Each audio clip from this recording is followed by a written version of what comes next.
All right, so we're going to be looking at the 15.6 close testing ships, where we have 3 new ships that was added for testing. They're currently in the public test server, and they'll be going on the main server for testing in the 15.6 update, which will be in July. So we have the Friedrich Carl, which is the French John Bart. We have the Datong, which is the Pan-Asia HE farmer. We'll be going over all these in a moment, as well as the Taejong that adds a new destroyer hunting gimmick for the tier 10. So this will be all I try to go talk about.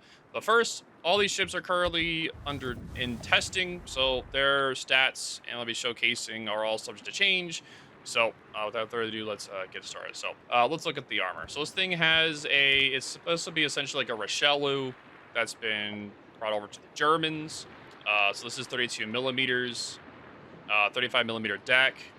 I don't like how thin this armor is for like a supposed brawler, because this thing's gimmick is that it's supposed to be like a secondary focus with manual secondaries. So I don't like that the fact its armor is very squishy for a tier 9. 32 millimeters of armor is like it's okay. It's like not bad, but 35 millimeter deck is also gonna get farmed too. Sides are 35. Let's see. It does have a turtle back, so it's gonna be very hard to citadel it. I do like the 35 millimeter armor to at least build a tank, but against like HE spam, that's gonna be quite painful. I wish I had a little bit like tankier of a deck would be nice. Survivability 63,000, not the highest for a tier 9. Guns are 23 millimeters. The guns look okay, not the best, not the worst. They look okay, like they look fine for 06s.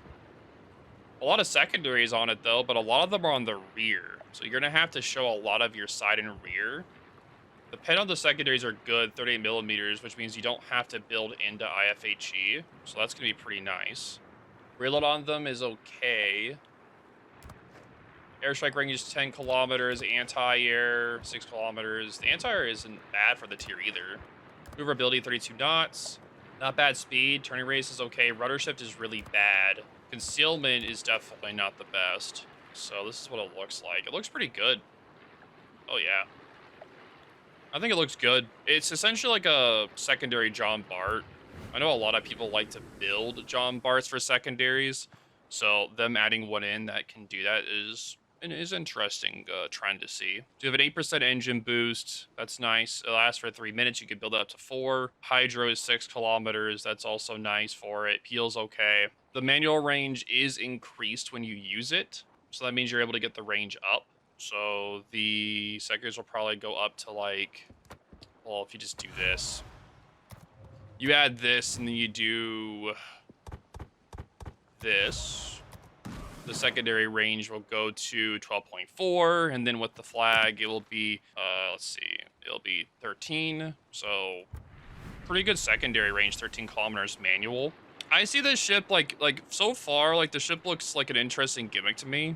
Like it looks like it could potentially be fun. You can use the secondaries to shoot over islands with the manual secondaries a lot more than like you can do the same thing with the Adalbert. So I can see like you're not just brawling with other ships, but you're able to use the secondaries to shoot them over islands per se. I think that could be definitely be doable with this ship. Like going off of the stats and how they look, I could definitely see that. I could see that working for that ship in particular, for this thing. But for straight up like brawling, it's gonna get melted by the HE at tier 9 and tier 10 if it's not careful. And 38 millimeters of pen for the secondaries. Oh yeah, it goes to 47 because I accidentally did IFHE. Let me double check something real quick. Let me go and double check the Valp.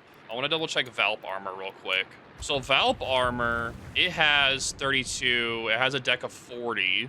Technically, if you built into IFHE, it could counter the Valp. It could help farm it with the Valp, like against the Valp. If it builds into IFHE, it can pin that deck.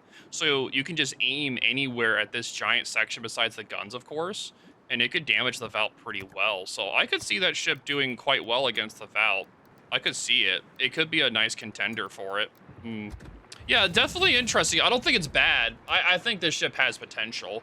The thing is, like right here, this is going to be an AP catcher. If someone aims right here, it's going to be for APs. Is going to go in there and do a lot of damage. And the same thing with the rear. But overall, I like the way it looks. I'm definitely interested to see how this ship does overall. But yeah, I'm a pretty big fan of it. Like so far, anyway. And all this I'm talking about is off of me going off of stats. I haven't touched any of these ships, so I can theory craft as much as I please. If I have touched the ships, then I can't. But yeah, overall looks pretty good. Let's go on to the Datong. So this thing is a Tier 8 Pan-Asia destroyer. Very interesting gun design. Very interesting. They look like some Smolensk guns, just bigger, like taller. Okay. Let's see. Hull is 19. Survivability is 17,000. I think it's a good HP for tier 8. Yeah, it's good. 8 guns, 3.6 second reload. Shells are very fast. 1,000 meters per second. Good gun range too, 12.8. It has modified shells as well. Okay. So it has a smoke with a long cooldown. So the smoke itself looks like more of like a disengaged smoke or like a slight farming, because like you're not meant to be a smoke farmer. The fact that the smoke doesn't last very long really tells that in a long cooldown. You do get a nice 8% engine boost, which is nice. HE's okay damage wise. Pen isn't the best. The AP shells, they look okay as well. 100 millimeters caliber. I think you're going to be able to switch it. I think you're going to be able to use the AP on this thing against broadside battleships and cruisers pretty well to just do raw AP damage. You're not going to be trying to do citadels because the gun caliber is so small. With the F key, it does make it where you have improved penetration with the HE shells, and it gives you a longer reload time by 23%. So it makes it go from 17 to 30. Ooh, okay, I like that. I like that a lot. For tier 8, 30 mils a pen for tier 8 is pretty good, because if you fight tier 7s and tier 6s, you'll be able to do a lot of this raw pen damage with HE. You could also build into IFHE as well. If you're wanting to do that too, you could potentially. So you do that if you wanted to. You could do it IFHE, and then you could activate that. It'll go to 37. 37 is also good for tier 9 as well, and tier 10. That is going to be a viable option. It does take away your fire chance, though. Like, with the longer reload, I don't know if I would want to do IFHE. Like, it depends if you want more raw damage or if you want more, like, fire chance. Fire chance is definitely going to be important on destroyers. So, like, overall, it looks nice to me. Like, it looks good. Like, you can do multiple play styles with the ship. Torpedoes are 8 kilometers. It's not the best. It's very short range. They're very slow torps too. Damage is okay. Not the worst. Like, damage is okay. The torpedoes are regular torpedoes, not deep waters. Okay. Okay. These torpedoes are like, don't look the best. So its main gimmick is going to be its guns. So you can build the guns for multiple ways. You can build for IFHE for extra raw HE pen, or you could build it more for like fire chance and focus more on AP shells. You can do either or with it. So the ship seems pretty flexible. What's the depth charges? That's normal. It's fine. Anti-air, normal. Nothing really special about it. Maneuverability, that's not bad. For tier 8, it's not a bad speed. It's pretty fast for a tier 8. Turning radius is okay. Rudder shift is okay for tier 8. Concealment 7.2. 7.2. Let's see. Let's build it all the way real quick. That's 5.8. Ooh. 5.8. Ooh, that's spicy. Ooh, I like that. That's not bad. That's pretty good. 5.8. Ooh, damn.